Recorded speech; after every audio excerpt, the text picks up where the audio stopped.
So let's follow this example of vegans. So if my topic is vegans, I may start out with a question, is a vegan diet unhealthy? And so what I'm going to show you is how I use the databases to sort of go through, a thinking process to help me find a more specific research question for my paper.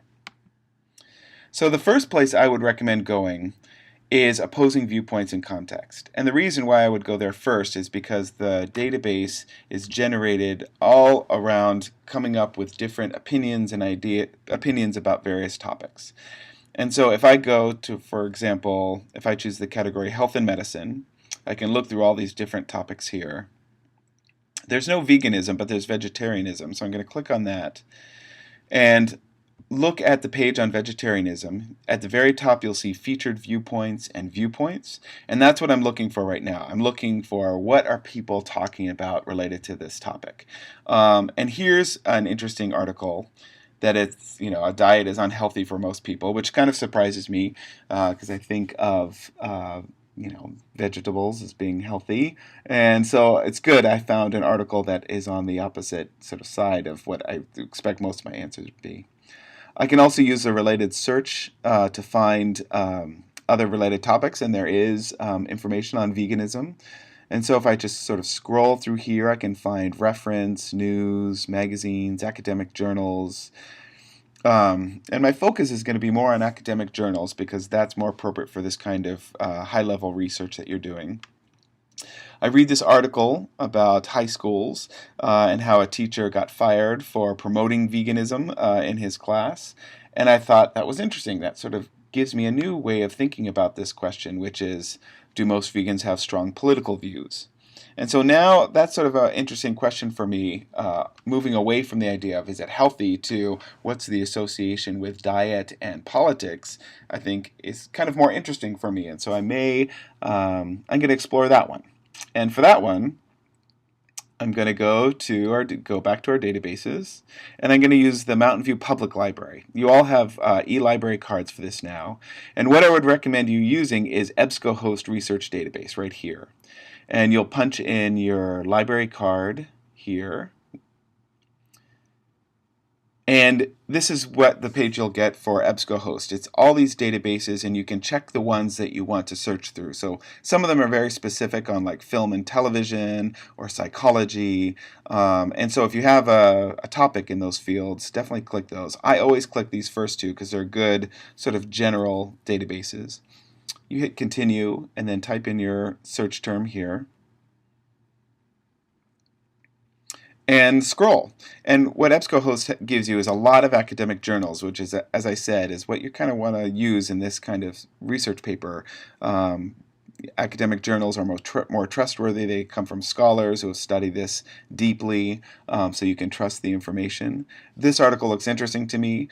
The Avant-Garde of Abstinence, which is about this sort of punk rock movement, devoted to abstinence of all forms, including, meat eating. And it sort of gives me a profile of a group that's really taken veganism to its extreme, and that might be interesting for my paper to include in the paper. But it also sort of gives me another question, which is, how do social political movements help shape your identity?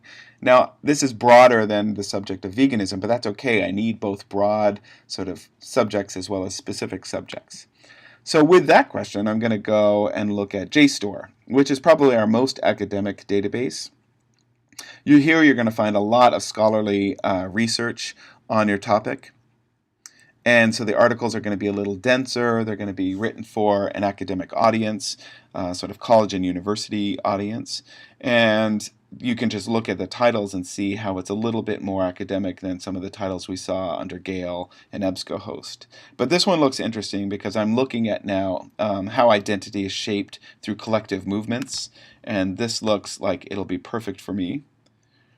So just to make sure though, what I would recommend you always do is read the summary or the abstract of the article.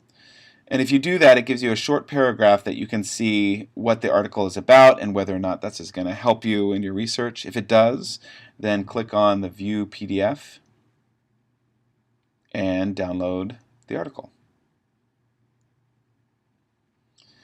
So now with these articles, I finally have something, that's sort of a broad question about relating sort of our social and individual identities with our food choices. And I kind of like the phrase, "Are we what we eat?" Because you hear that a lot, but what does that really mean?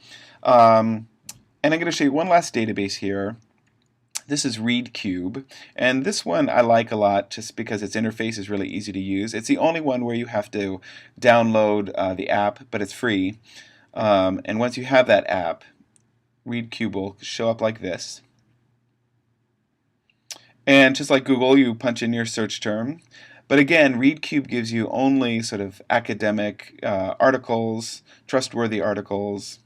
Here I'm going to put in vegan, and then I'm going to add identity, because I want to search for those two things together. And the interface is really easy to use because it gives you the abstract right in the right-hand box there. So I can get a really quick sense if this is something that I want. Here's an article, "You Are What You Eat," and this is exactly what I want, which is perfect because once you find an article of what you want, you click on related articles, and it makes your search much more accurate and specific to what your needs are. Now I've got a whole bunch of articles that are like that perfect article to choose from. And if I want to download any of them, the download button is just in the lower right-hand corner right there.